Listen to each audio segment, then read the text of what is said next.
preguntaba cómo está viviendo, cómo está analizando estos 2 meses de gestión del gobierno de Javier Milei, considerando también que en el medio hubo un debate de una ley que fue realmente imposible. Creo que el final, Ajá. aunque por las marchas y contramarchas que dio el gobierno, por las torpezas políticas, por la impericia, era previsible, es decir, pretender aprobar una ley que equivalía a una especie de transformación estructural, jurídica, social, cultural de la Argentina, como si de pronto hubiésemos entrado en otro país, en otra historia, Ajá. era contra natura, no había manera, y además hecho por grupos empresarios que confunden lo que es el orden vertical de una empresa con un Congreso Nacional. Son dos cosas distintas.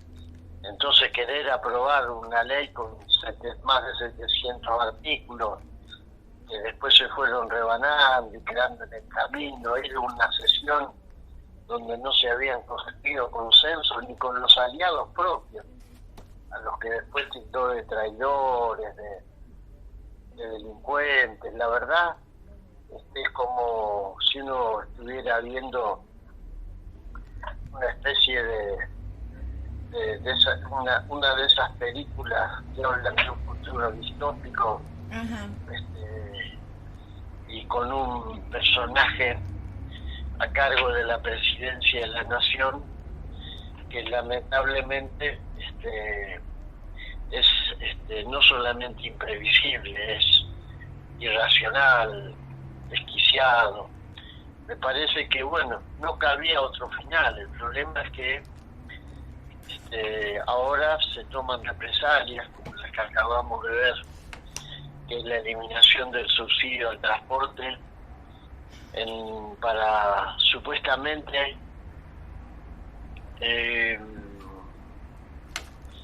represaliar y escarmentar a los gobernadores, pero son medidas que caen sobre el pueblo. Ajá.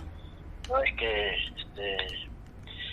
así que bueno, creo que la ley fue a parar a donde tenía que ir desde el primer momento, el tacho de la basura.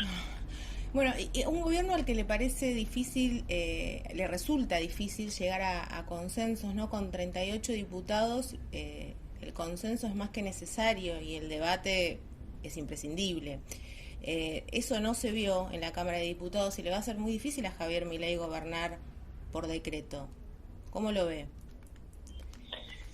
Tiene el apoyo de la Embajada norteamericana y de la Cámara Argentina de Comercio estadounidense, que están con la servilleta atada al cuello y el tenedor y el cuchillo, uno en cada mano, deseosos de abalanzarse sobre el banquete que les promete Milei. Recursos naturales como el litio, empresas a privatizar, grandes negociados financieros. Tiene el apoyo de los grupos económicos que, por ejemplo, le facilitan, como en el caso de Paolo Roca, el avión para hacer su periplo por Europa acompañado de 30 empresarios. Supongo que Milei juega todas sus fichas a que con el respaldo de los poderosos que se creen dueños de la Argentina va a poder gobernar por decreto. Pero por otro lado yo creo que hay fuerzas democráticas, que hay expresiones del movimiento sindical, de los organismos de derechos humanos, de los partidos políticos, de la intelectualidad, que forman desde hace 4 décadas parte de un consenso democrático que no creo se pueda romper de un puntapié como quiere Milei, por más apoyo del poder fáctico que tenga detrás. Creo que va a enfrentar serias dificultades. Ajá. Hay una anomalía, Sí. es evidente. Milei ganó el balotaje, Ujú. pero perdió la elección general. La Constitución y la ley electoral está pensada para que aquella fuerza que eventualmente puede imponerse en el Ejecutivo sumando votos de otros sectores, Sí, tenga obligadamente que hacer alianzas, por lo menos con esos sectores, para gobernar el país. tal cual. La Articular política, legislatura. ¿no? Tal cual. Ujú. Entonces, si eso es parte de la división de poderes, Ujú. eso es parte de la institucionalidad democrática. Si Milei piensa que por haber tenido el 55% de los votos en un balotaje, eso implica automáticamente que el Congreso de la Nación se tiene que subordinar a sus dictados. Evidentemente es un problema porque va a haber conflicto entre los distintos poderes de la nación, Claro. pero sobre todo va a haber conflicto con un pueblo que va a ir perdiendo la paciencia. No es racional pretender descargar de manera brutal un ajuste para cumplir con los dictados del FMI y dejar sin comida, dejar sin remedio, dejar sin la posibilidad de llegar a fin de mes a la inmensa mayoría de los argentinos. Creo que hay un desprecio por la democracia. Ajá. Milei es uno de esos nostálgicos de los tiempos en que no había congreso, no había derechos humanos, no había libertades sindicales, acostumbrado a trabajar con una planilla de Excel para un grupo empresario, y pensando que así como se maneja un grupo empresario de manera vertical, se maneja un país. Creo que todos esos factores confluyen. Además, yo pienso una manifiesta inestabilidad emocional que es preocupante. ¿Cómo vivió en lo personal? Hubo estos días de profundo debate en la Cámara de Diputados. Nosotros estábamos muy cohesionados, muy firmes, Sí. muy comprometidos con defender el mandato que nos dio nuestro pueblo. Y eso, digamos, es como un estímulo. Ajá. En el caso mío, el estímulo surge de saber que estamos defendiendo algo justo, que tiene que ver con la necesidad de nuestro pueblo. Había como una mística, sabíamos que éramos poco más de 100 los que integrábamos el bloque, pero estábamos cohesionados, decididos, dispuestos a dar el debate todo el tiempo que fuese necesario. Así que, por supuesto, cuando llegamos al desenlace, de alguna manera lo vivimos como, bueno, una pequeña victoria. Claro. ¿Y ahora qué se espera en diputados? Porque bueno, también está el tratamiento, ¿no?, del DNU. ¿Qué va a pasar con eso? Y yo creo que el gobierno claramente viene tratando de eludir ese tratamiento. Va a intentar que el DNU se imponga sin tener que pasar por el rasero del Congreso. Todo indicaría que Milei va a pretender convertir al Congreso en una cáscara hueca y ahí se va a dar una disputa y una tensión entre los que estamos convencidos de que el Congreso en una democracia tiene que funcionar, claro, y los que quieren acallarlo porque no lo pueden manejar con los remotos.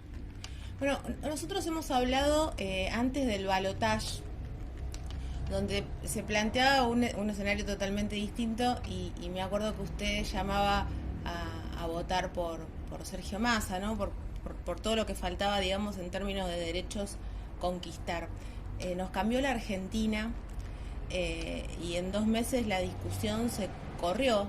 En ese momento hablábamos de reducir la jornada laboral, ¿no? Como el debate pendiente en diputados y bueno, y otras cuestiones. Ahora, ¿por dónde va a pasar la agenda de hoy oposición, que es Unión por la Patria? ¿Por resistir, por defender?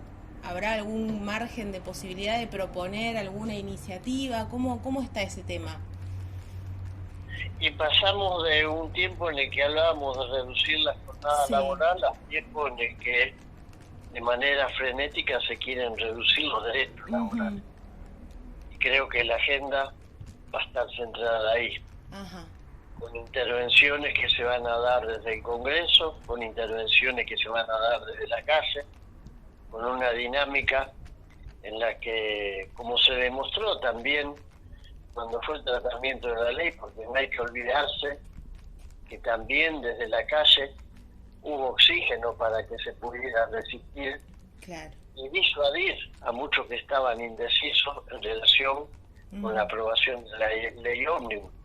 No hay que dejar de reconocer el papel que jugó en la jornada del 24 de enero, las movilizaciones masivas en todo el país.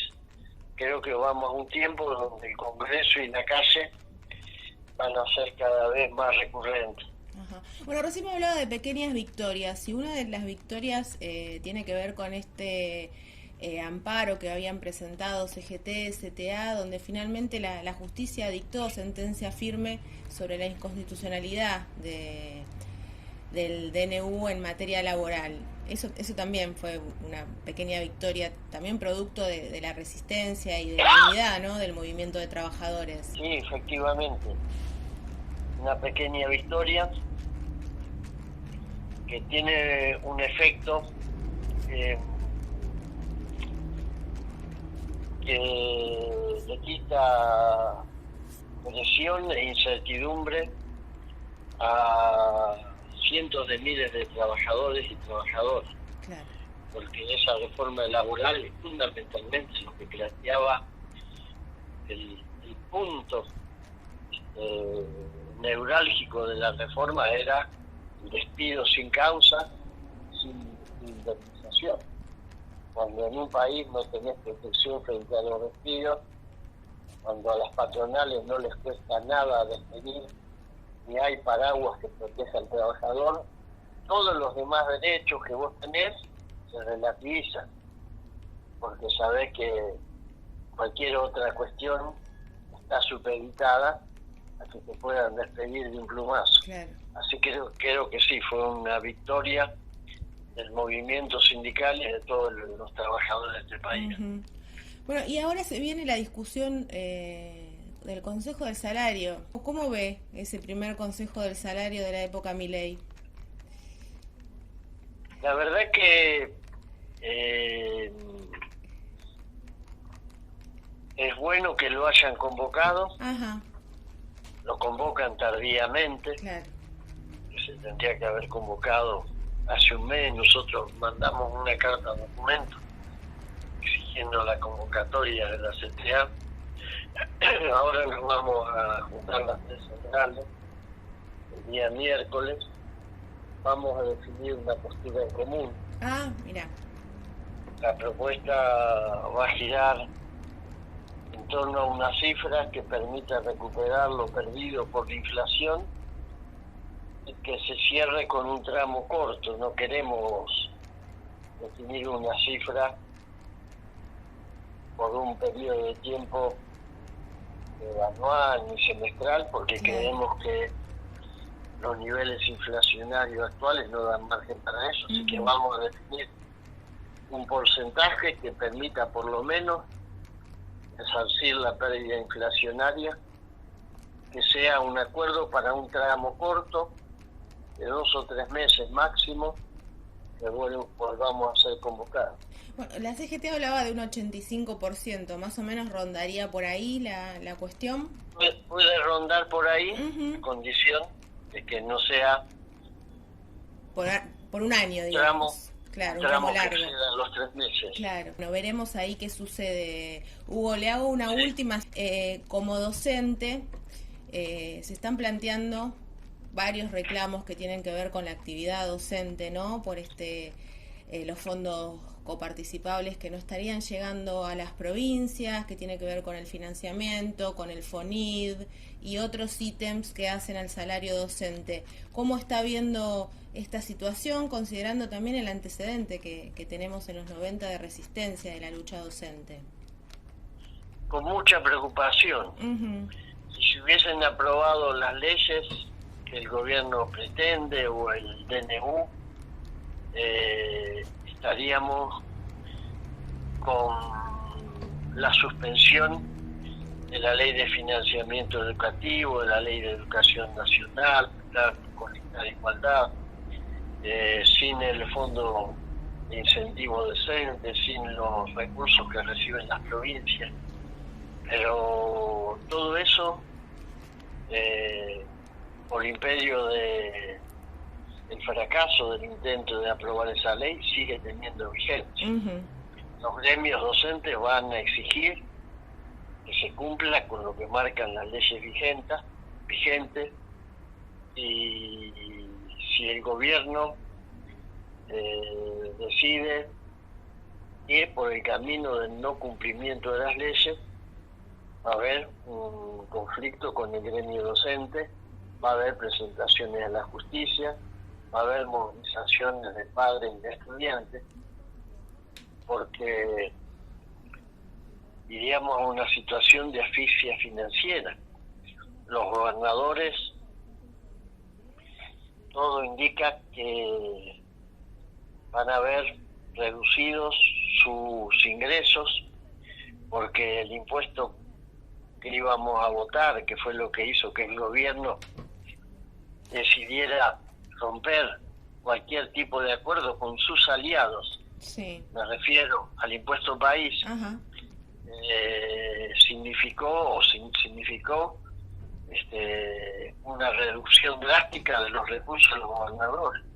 Entonces vamos a tener conflicto porque hay un gobierno nacional dispuesto a someter a los docentes a un brutal ajuste, desconociendo lo que marcan las leyes en relación con los niveles de financiamiento que tiene que garantizar la nación. Claro. Y por otro lado vamos a tener que en las provincias, que son los que pagan los salarios, va a haber menos recursos, de manera que esos dos factores van a converger en una situación de conflictividad que además va a tener el agravante de que estos recortes que están haciendo brutalmente también impactan en la imposibilidad de garantizar las cuotas alimenticias de los comedores escolares. Claro. Ese es otro gravísimo problema. Los comedores escolares hoy están sin recibir respuesta para cubrir los cupos y la demanda que ha crecido. Uh-huh. Y por otra parte a esto se le suma que va a haber una avalancha de matrícula que viene de las escuelas privadas buscando refugio en la escuela pública, porque entre los recortes que hacen la familia aparece el de la educación, así como aparece en muchos casos en sectores de la clase media empobrecido la renuncia a seguir pagando la medicina prepaga. Bueno, el otro gasto que se recorta es el de la escuela privada. Uh-huh. Y hoy vamos a tener más demanda en la escuela pública, claro, y menos recursos.